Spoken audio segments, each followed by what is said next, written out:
നമസ്കാരം, പ്രവാസി മലയാളിയിലേക്ക് സ്വാഗതം. സൗദിയിലേക്കുള്ള യാത്രകൾ സ്വപ്നയാത്രയാകുന്ന കാലം വിദൂരമല്ല. മെച്ചപ്പെട്ട ജീവിത സാഹചര്യം തേടി പ്രവാസി ലോകത്തേക്ക് എത്താൻ കാത്തിരിക്കുകയാണ് പലരും. അവരുടെ സ്വപ്നങ്ങളും പ്രതീക്ഷകളും കൊറോണ വ്യാപനം മൂലം നഷ്ടമായിരിക്കുകയാണ്. എങ്ങനെയും ജോലിയിൽ തിരിച്ചെത്താൻ കാത്തിരിക്കുന്ന പ്രവാസികൾക്ക് മുന്നിലെ കടമ്പ എന്നത് വിമാനവിലക്ക് തന്നെയാണ്. ഇന്ത്യയിൽ നിന്ന് നേരിട്ട് വിമാനവിലക്ക് നിലനിൽക്കുന്നതിനാൽ തന്നെ പ്രയാസത്തിലായ കുറച്ച് പ്രവാസികൾ സഹായം തേടുകയാണ്. സൗദിയിലേക്കുള്ള യാത്ര സാധ്യമാകാതെ നേപ്പാളിൽ കുടുങ്ങിക്കിടക്കുന്നവരിൽ മലയാളി പ്രവാസികളും ഉൾപ്പെടുന്നു.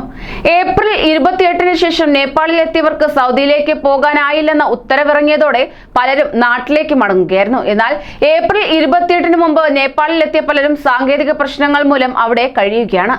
കോവിഡ് പോസിറ്റീവ് ആയതിനാൽ തന്നെ ക്വാറന്റീനിൽ പ്രവേശിച്ചവരും യഥാസമയം വിമാന ടിക്കറ്റ് ലഭിക്കാത്തവരുമാണ് യാത്രാ പ്രതിസന്ധി നേരിടുന്നത്.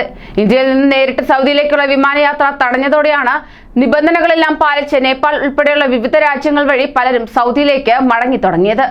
അതേസമയം ആദ്യഘട്ടത്തിൽ യാത്രക്കാരുടെ എണ്ണം കൂടിയപ്പോൾ നേപ്പാളിലെ ഇന്ത്യൻ എംബസിയിൽ നിന്ന് NOC ലഭിക്കാൻ പ്രയാസമുണ്ടായിരുന്നു. എന്നാൽ ഇത് ജനപ്രതിനിധികൾ ശ്രദ്ധയിൽപ്പെടുത്തിയപ്പോൾ കേന്ദ്ര സർക്കാർ ഇടപെടുകയും പരിഹരിക്കുകയും ചെയ്തു.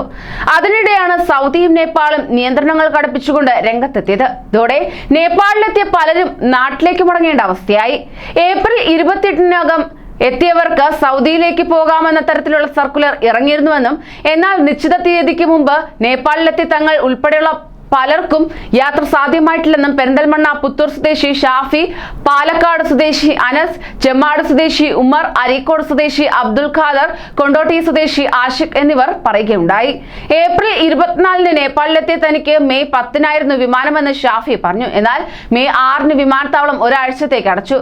യാത്ര 18-ലേക്ക് മാറ്റിയെങ്കിലും മെയ് 31-ന് മാത്രമേ വിമാനത്താവളം തുറക്കൂ എന്ന അറിയിപ്പ് ലഭിച്ചു. പിന്നീട് പോകാനായിട്ടില്ലെന്ന് ഷാഫി പറഞ്ഞു. അതോടൊപ്പം തന്നെ നാട്ടിൽ നിന്ന് 1 ലക്ഷം രൂപ നൽകി 15 ദിവസത്തെ പാക്കേജിലാണ് പലരും നേപ്പാളിലെത്തിയത്. യാത്ര മുടങ്ങിയതോടെ 35,000 രൂപ പലർക്കും ടിക്കറ്റ് നിരക്കിൽ തിരിച്ചു കിട്ടിയിരുന്നു. എന്നാൽ അടുത്ത ദിവസം യാത്ര സാധ്യമാകുമെന്ന പ്രതീക്ഷയോടുള്ള കാത്തിരിപ്പിലാണ് അവർ.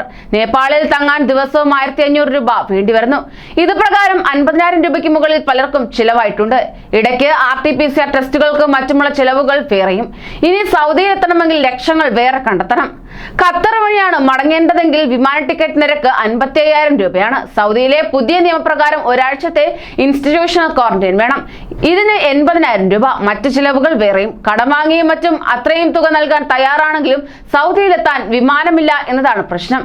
ഇന്ത്യക്കാർക്കായി പ്രത്യേക ചാർട്ടേഡ് വിമാനം ഏർപ്പെടുത്തണമെന്നാണ് നേപ്പാളിൽ കുടുങ്ങിയ പ്രവാസികളുടെ ആവശ്യമെന്നത്.